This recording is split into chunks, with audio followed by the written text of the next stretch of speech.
most of the times. Enterprises earlier. The information pipelines, I would call, was very less for earlier because the amount of information transfers from enterprises to outsiders was very less. Because applications and data was predominantly residing within the corporate.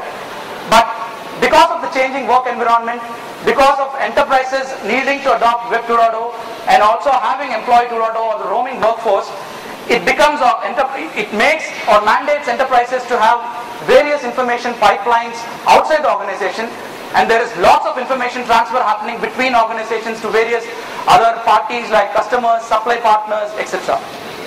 So the more the pipelines are, it becomes organizations to monitor what exactly is flowing through these pipelines with respect to information.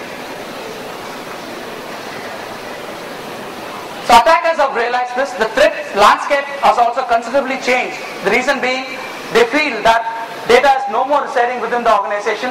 So attacks and threats which are more perimeter focused are now becoming more towards data. So these statistics are from our Security Labs Threats Research report, which got published in September 2009. You could see that websites being infected, we saw a huge increase, which is about 37% of the malicious websites that we discovered last quarter were infected with the data stealing code.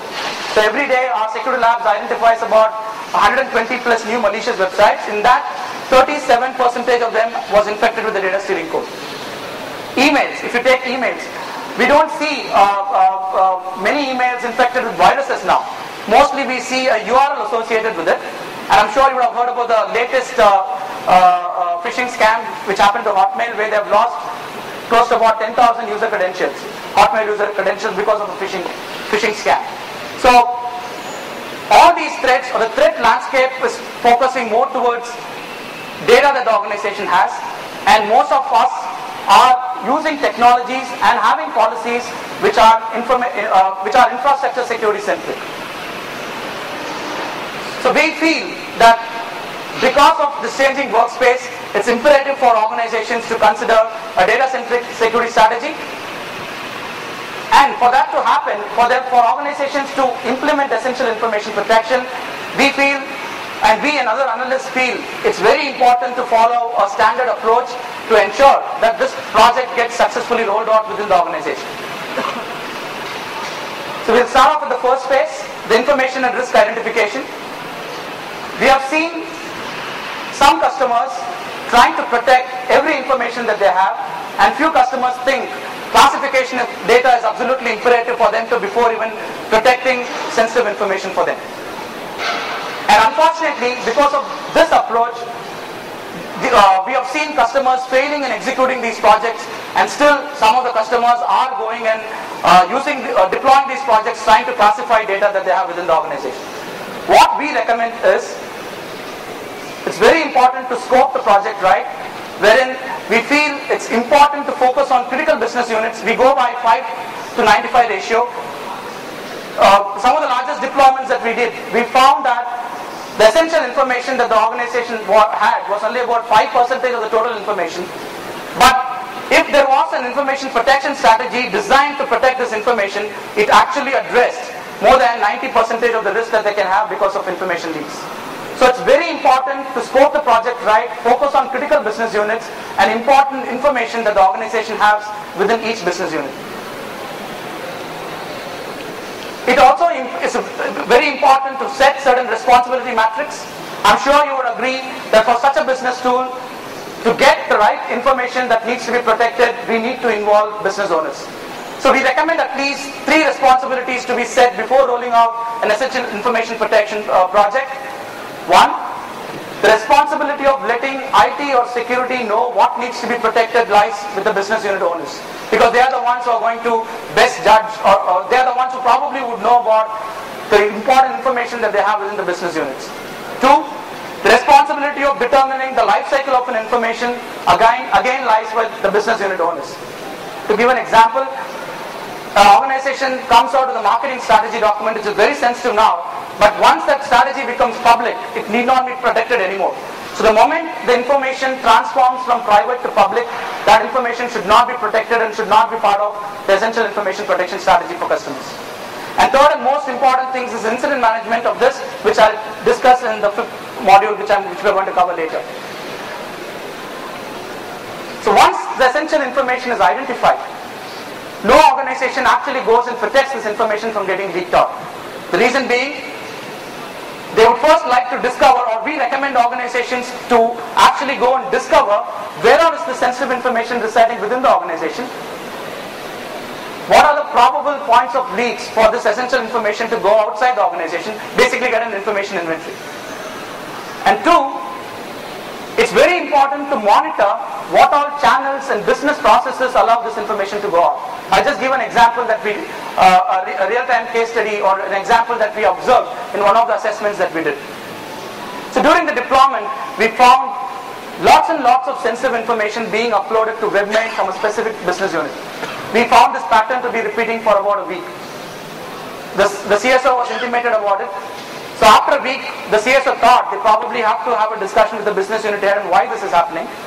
So when they actually went and discussed with the business unit head about the same, the business unit head said that this is happening for the last 1.5 years.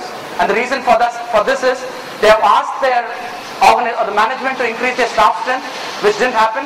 They have asked the management to provide laptops for their representatives, which also didn't happen. So the only way that they could ensure that the work is completed is by uploading information to web and have work completed from home. Which is, the users or the user community didn't have any bad intent. They are uploading this information for the work to happen in the predefined time. But the information that they were sending to internet or to their webmail accounts was very sensitive, and if their customers get to know about it, they can even legally file a case against this company. So they understood, and if assuming that this particular organization has started implementing essential information protection by blocking this information from going out, it would have created a huge chaos because they are stopping a certain user community from performing the work which they have been doing for the last 1.5 years. So it's very important to actually tune the system or implement the project, give enough time to understand what are the processes which allow this information to get leaked out, and once these information are collected, then organization should come out with implementing the right policies or designing the right policies.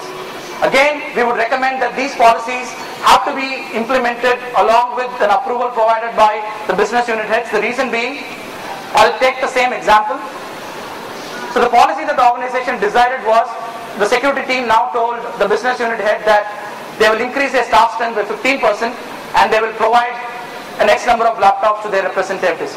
If it is provided, they ask the business unit head whether it's fine for them to not upload sensitive information to internet, for which the business owner said yes, and he asked the information security team to give a 2 weeks notice time or 2 weeks time for their employees to be aware of the policy.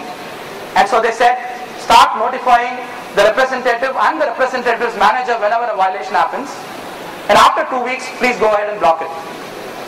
So this is the policy that was designed, and it's very important to create policies which makes the implementation smoother and doesn't create any hassles in dealing with this project.